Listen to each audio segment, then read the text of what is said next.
오늘 하세나 본문은 사도행전 14장 1절에서 7절까지의 말씀입니다. 바울과 바나바는 이고니온에서도 이전과 마찬가지로 유대 사람의 회당에 들어가서 말하였다. 그래서 유대 사람과 그리스 사람이 많이 믿게 되었다. 그러나 마음을 돌이키지 않은 유대 사람들이 이방 사람들을 선동해서 믿는 형제들에게 나쁜 감정을 품게 하였다. 두 사도는 오랫동안 거기에 머물면서 주님을 의지하여 담대하게 말하였다.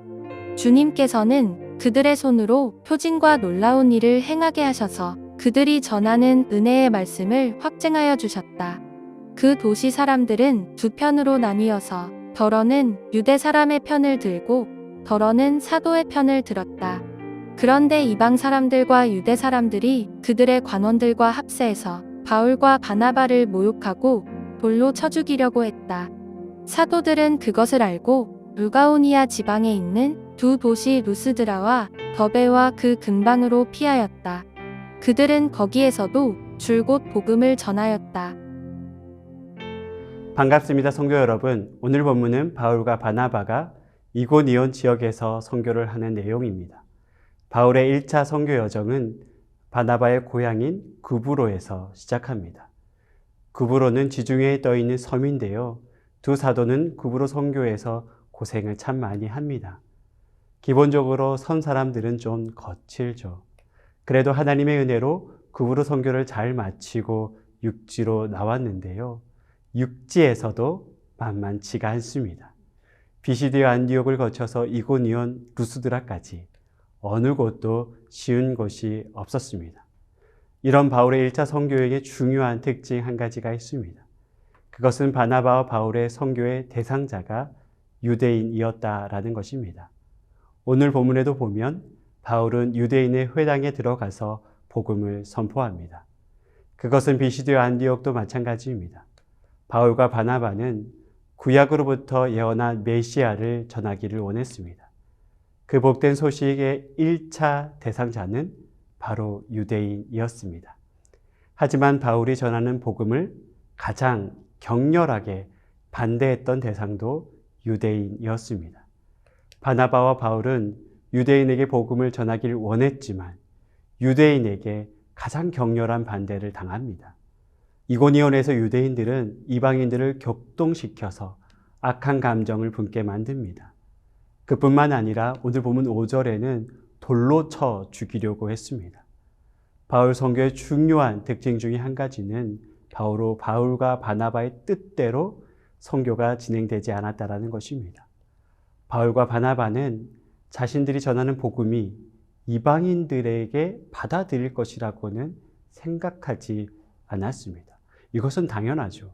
바울의 입장에서는 구약으로부터 예언된 메시아를 유대인들이 받아들였을 거라고, 유대인들이 받아들일 수 있을 것이라고 상상했습니다. 오랜 전통과 역사 속에서 유대인들은 메시아를 기다리고 기대하고 있었습니다. 유대인들은 메시아에 대한 말씀을 알고 있었으며 로마에서 구원할 메시아를 소망하고 있었습니다. 또한 바울과 바나바도 유대인이었죠. 그래서 그들은 당연히 동족인 유대인들이 복음을 받아들일 것이라고 생각했습니다. 하지만 결론적으로는 그러지 못했습니다. 바울과 바나바는 유대인들을 대상으로 복음을 전했지만 이방인들이 복음을 받아들이고 예수님을 믿었습니다. 여러분, 이것을 통해서 우리가 알 수 있는 사실이 무엇입니까? 복음 전파는 하나님께서 하시는 일이라는 것입니다.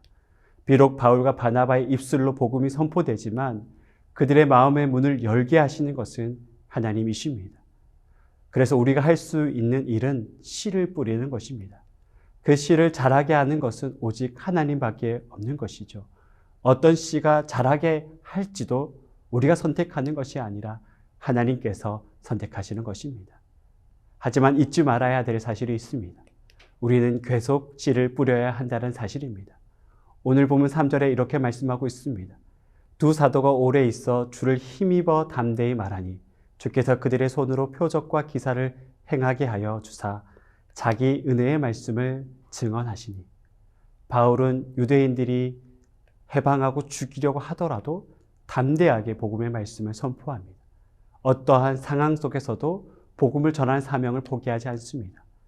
여러분, 이것이 바로 우리의 역할입니다. 지금 우리는 예수님을 믿는 것이 부끄러운 시대를 살고 있습니다. 예수님을 믿는다고 해서 세상 사람들이 우리를 인정하지 않습니다. 오히려 예수를 믿는 사람을 손가락질하기도 합니다. 여러분, 원래 세상 사람들은 우리를 환영하는 존재들이 아닙니다. 세상 사람들은 복음을 기뻐하지 않습니다. 복음의 참된 진리를 안다면 그들은 그렇게 교만하게 굴 수가 없습니다. 도저히 괴로워서 죄악 속에서 살아갈 수가 없었겠죠. 그들은 참된 복음을 모르기 때문에 자기 만족에 도취되어서 살아가는 것입니다. 그래서 세상 사람들은 그리스도인들을 이해하려고 하지도 않고요. 조롱하기도 하고 때로는 핍박하기도 합니다. 여러분, 설사 세상이 그렇다고 하더라도 상관이 없습니다.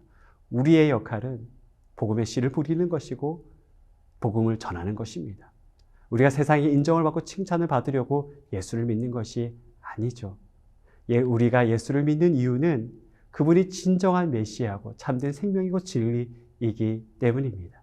세상 그 어떤 것도 예수와 바꿀 수 없기 때문입니다. 그래서 우리는 담대하게 복음을 선포하며 그렇게 살아가야 되는 것입니다. 그럴 때 하나님께서 우리를 통해서 반드시 하나님의 일을 하실 것입니다. 여러분들의 삶에 하나님의 놀라운 은혜의 기적이 일어날 것입니다. 사랑하는 성도 여러분, 복음을 부끄럽게 여기지 마십시오. 오늘 이 하루도 복음을 증거하고 살아가는 성도들이 되시기를 진심으로 축복합니다. 오늘의 하시조는 생각나는 교우들에게 먼저 연락하여 안부를 묻기도 하고 축복의 말을 하는 것입니다. 성도에게 한 걸음 더 가까이 가는 하루가 되기를 소망합니다. 오늘의 하시조 함께 하시죠.